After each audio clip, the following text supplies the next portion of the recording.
Assalamualaikum warahmatullahi wabarakatuh. Selamat sore Bapak Ibu yang dirahmati Allah. Kembali lagi saya Tovan Ikan Hidayat sebagai mitra belajar Bapak Ibu, sharing perihal tentang kasus, yaitu tentang nyeri lutut. Dan kebetulan materi ini pernah saya seminarkan di tahun 2020, jadi kurang lebih 5 tahun yang lalu. Bapak Ibu yang dirahmati Allah, jadi kasus lutut ini tinggi sekali memang kasusnya. Apalagi kasus lutut ini ternyata bukan hanya yang terkena bukan hanya orang tua saja, tapi juga sekarang banyak anak-anak muda juga mengalami kena sakit lutut, Bapak Ibu sekalian. Oke, Bapak Ibu yang saya hormati, sebelum kita membahas lebih dalam lagi perihal tentang gangguan dari lutut, maka izinkan saya menyampaikan mukadimah terlebih dahulu atau latar belakang kenapa materi ini saya ambil. Nah, Bapak Ibu yang dirahmati Allah, mari kita lihat pada berita Republika, di mana berita ini dibahas perihal tentang nyeri lutut juga usik generasi muda. Nah, dalam penjelasan ini Bapak Ibu, ternyata kalau zaman dulu orang yang mengalami nyeri lutut itu kebanyakan dari orang lansia, maka di zaman modern ini justru anak-anak muda banyak yang mengalami gangguan nyeri lutut.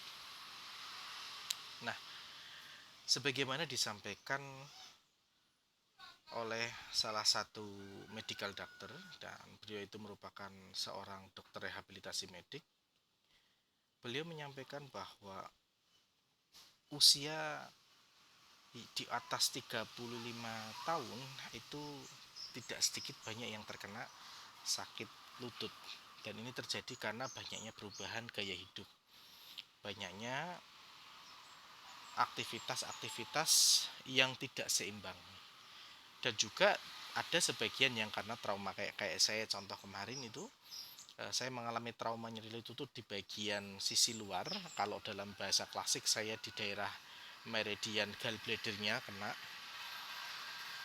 twist, saya terpleset, jadi lutut saya itu kepuntir sampai saya mengalami kesulitan jalan, ya, sampai nggak bisa jalan. Saat itu main volley di acara outbound, kaki saya terpleset dan terpuntir lutut saya.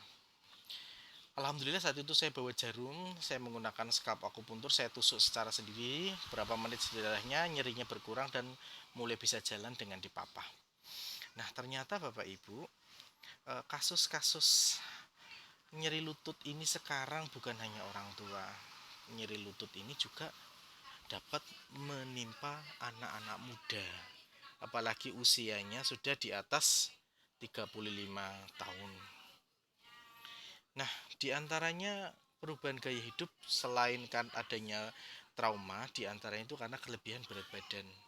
Karena kita ketahui bersama bahwa 50% berat tubuh kita itu 50%-nya itu ditopang oleh lutut. Jadi manakala berat badan kita, kalau misalkan kita mengalami gangguan lutut dan berat badan kita ideal, maka secara otomatis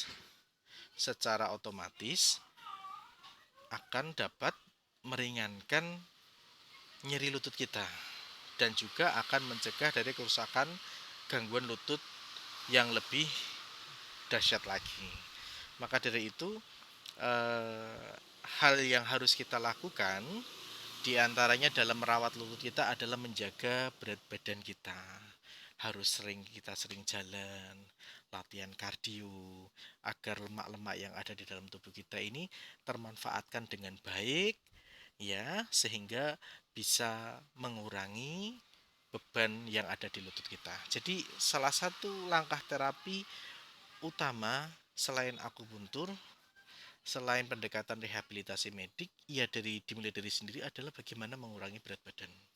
Karena 50% berat badan kita itu ditopang oleh lutut, Bapak. Nah, kita bisa lihat ya, ini adalah berat badan wanita yang gemuk ya. Sedangkan ini adalah wanita yang berat badannya ideal. Kita bisa lihat Bapak Ibu.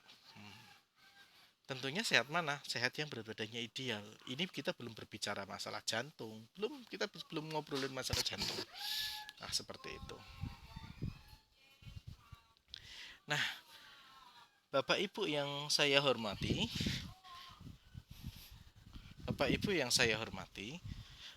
jika semakin berat badan kita itu semakin tidak ideal, artinya adalah semakin berat, maksudnya itu semakin berat, maka dampaknya seperti ini, akan memicu terjadinya gesekan antar tulang. Nah, kalau sudah terjadi gesekan antar tulang, maka akan terjadi perubahan anatomi. Nah, rata-rata pada kasus-kasus yang hubungannya dengan berat badan yang terlalu berlebihan, biasanya ini nanti masuknya pada kasus kategori nyeri lutut yang tadi telah saya sebutkan. Ada patellofemoral pain syndrome.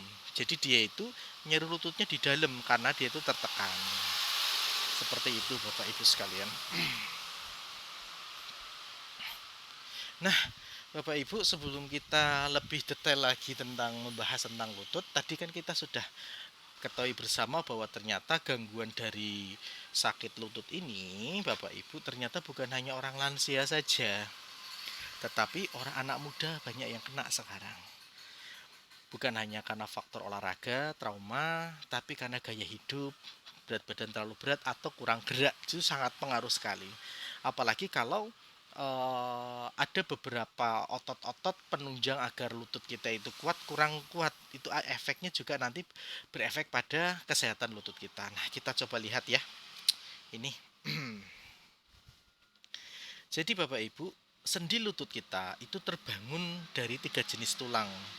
Pertama adalah dari sendi tulang paha yang disebut dengan femur. Ini kelihatan ya femur ya, ini femur. Ini femur Bapak Ibu sekalian. Ini femur. Tak, tak Nah, ini femur. Dan kemudian setelah femur, sendi lutut kita itu juga terbangun dari tulang tibia. Ini yang warnanya hijau. Ini adalah tulang tibia. Kemudian yang berikutnya adalah baru masuk pada patella. Jadi sendi lutut kita itu terbangun atas 3 tulang. Tulang femur atau paha, kemudian adalah tulang tibia ya, kemudian adalah tulang patella Bapak Ibu sekalian. Ini jadi saat kita membantu pasien dalam mengatasi permasalahan di lutut, ini yang harus kita perhatikan. Pahanya, tibianya, dan patelanya. Makanya nanti kalau kita merujuk pada hal yang membangun sendi lutut kita, tidak lepas dari 3 tulang ini. Maka dari itu, karena sendi lutut itu terbangun oleh 3 tulang ini, dari femur, kemudian tibia, kemudian patella, maka otomatis karakteristik sakit dari nyeri lutut itu berbeda-beda Bapak Ibu sekalian. Itu yang tadi saya sebutkan. Nah, terus apa jenis-jenisnya Bapak Ibu sekalian ya? Nah, jenis dari beberapa sakit nyeri lutut itu sebagaimana disampaikan oleh para peneliti, para ahli, para medical dokter, kemudian pada ahli rehabilitasi medik, kemudian para ahli fisioterapis ya, berdasarkan dari area anatominya, maka anatominya ini ya Bapak Ibu ya. Jadi nyeri lutut itu ternyata ada beberapa tipe. Yang pertama adalah ITBS ini, iliotibial band syndrome. ITBS. Kemudian yang kedua adalah PFPS, patella femoral pain syndrome, dan yang terakhir adalah patella tendonitis. Ini karakternya beda-beda Bapak Ibu sekalian. Nah, bisa dilihat dari sini.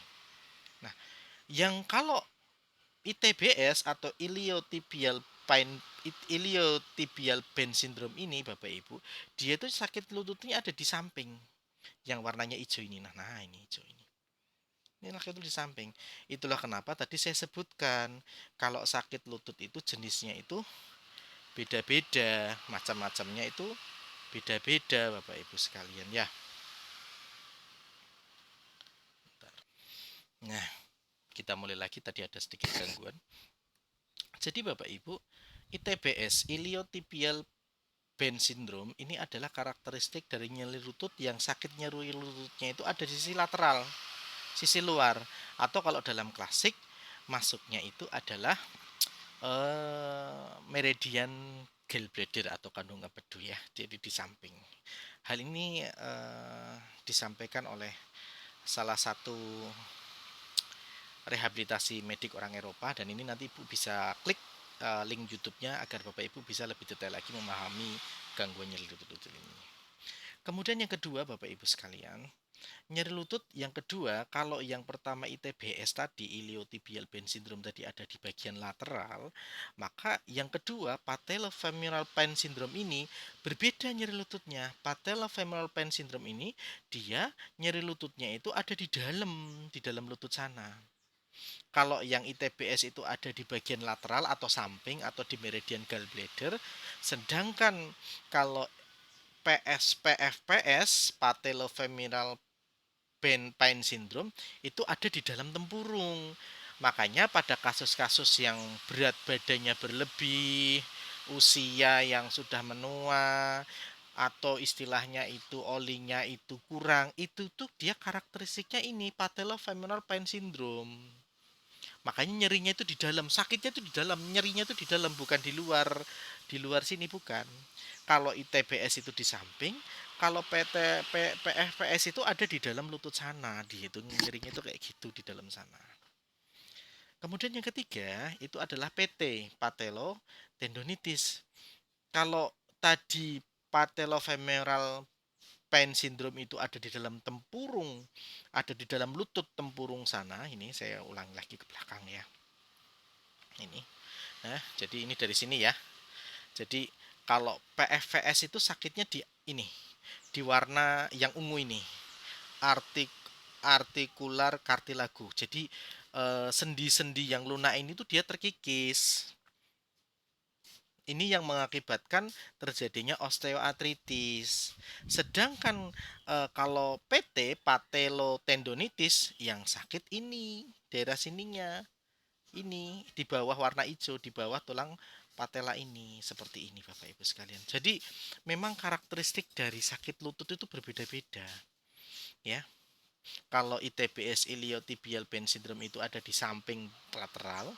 Kalau PFPS atau patellofemoral pain syndrome itu ada di dalam sendinya sini. Sehingga biasanya karakteristiknya beda seperti itu. Nah, kalau kasus patellotendonitis ini di sini, makanya orang-orang yang patellotendonitis ini rata-rata itu terjadi sakitnya itu karena dia melompat.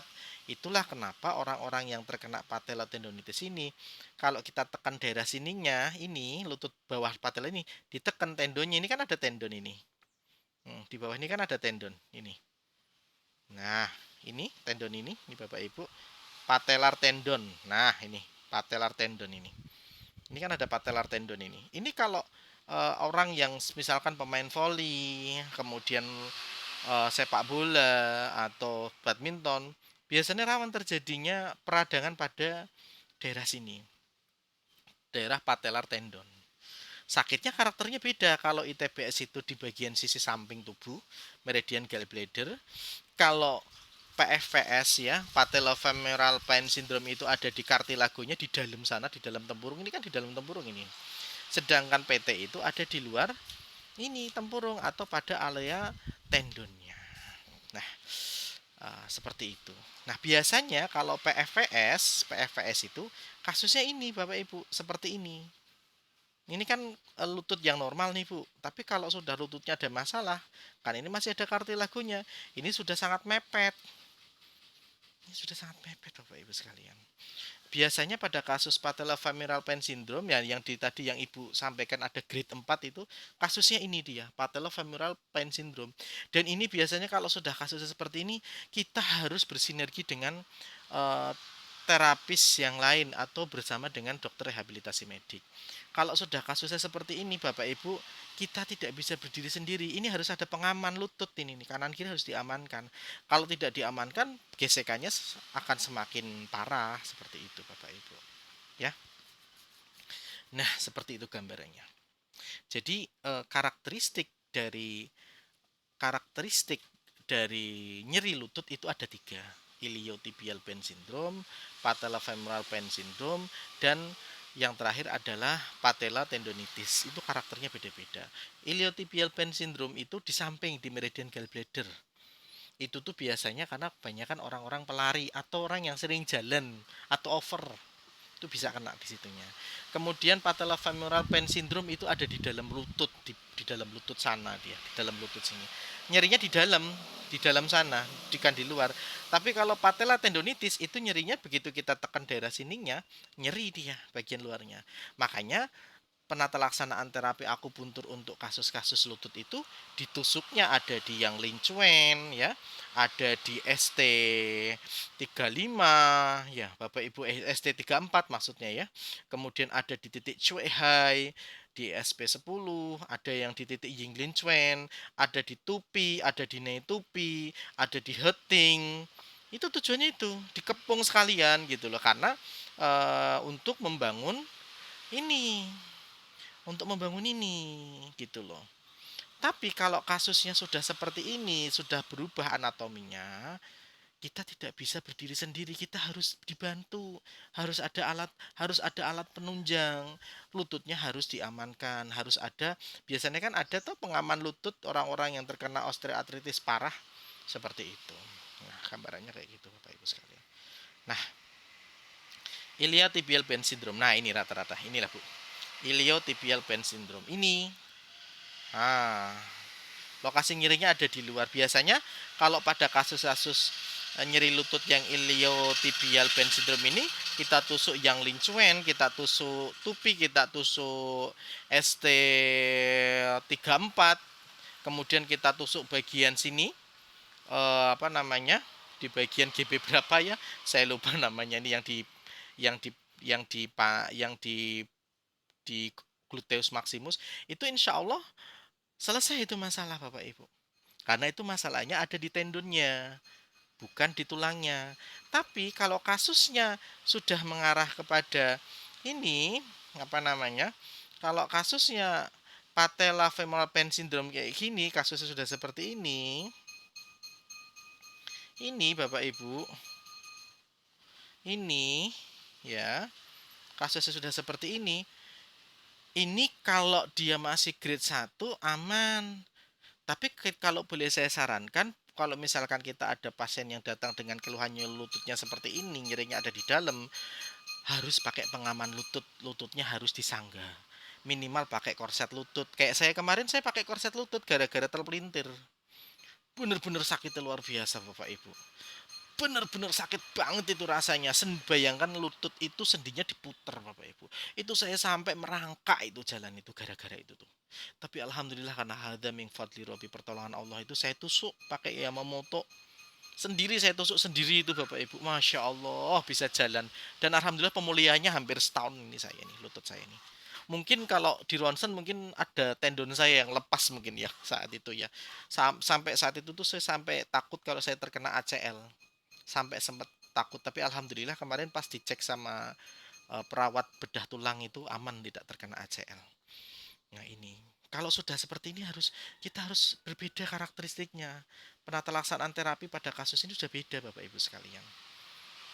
Bentar ya. Sedangkan tendonitis patella sakitnya ada di sini.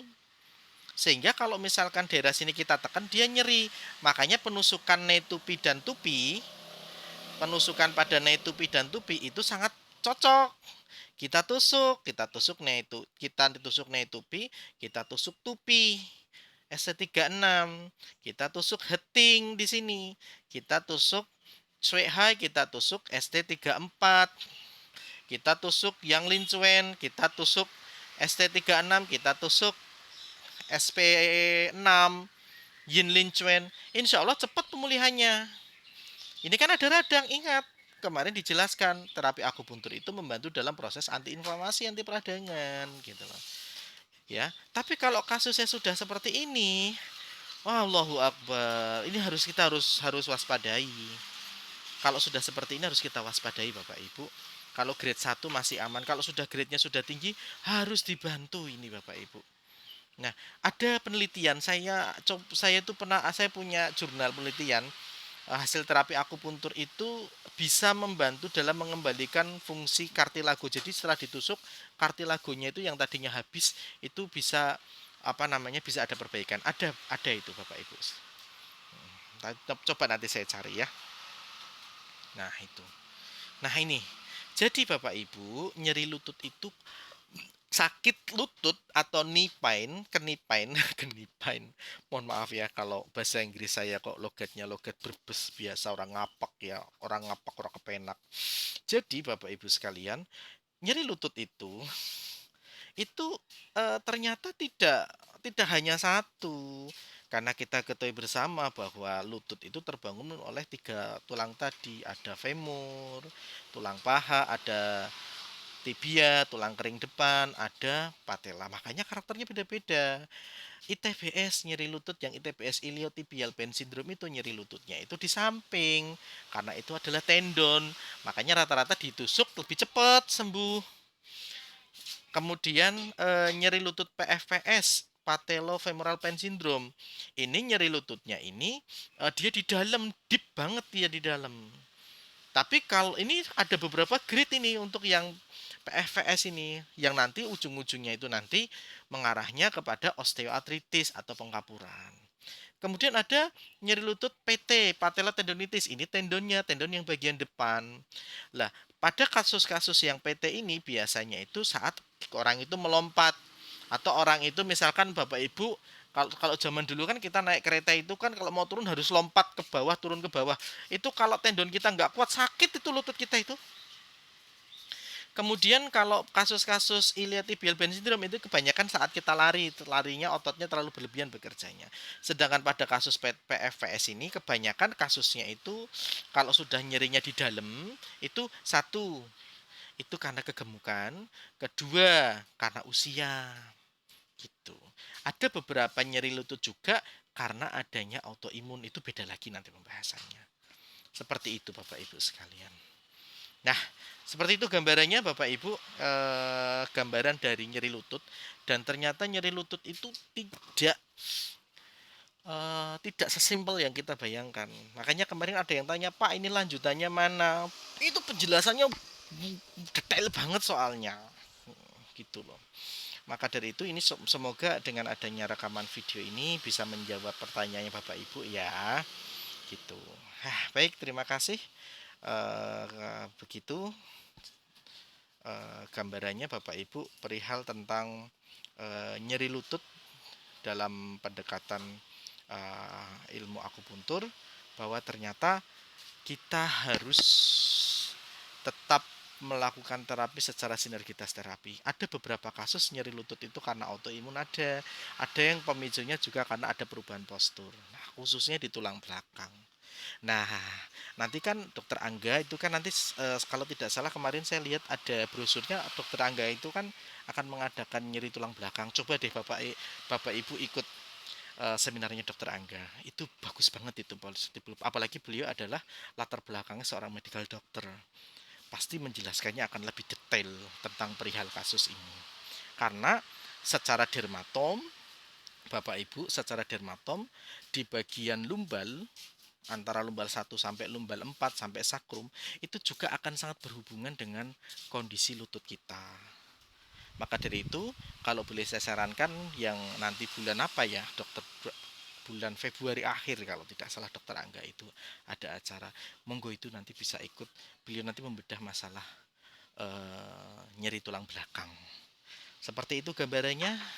Saya Tovan Ekan Widayat, ini yang bisa saya lakukan kepada Bapak Ibu. Moga-moga nanti insya Allah bulan Februari akan saya coba susun materi-materi yang menarik untuk Bapak Ibu. Moga-moga nanti kita berjodoh, kita bisa belajar bareng-bareng dalam acara e-learning yang biasanya saya adakan.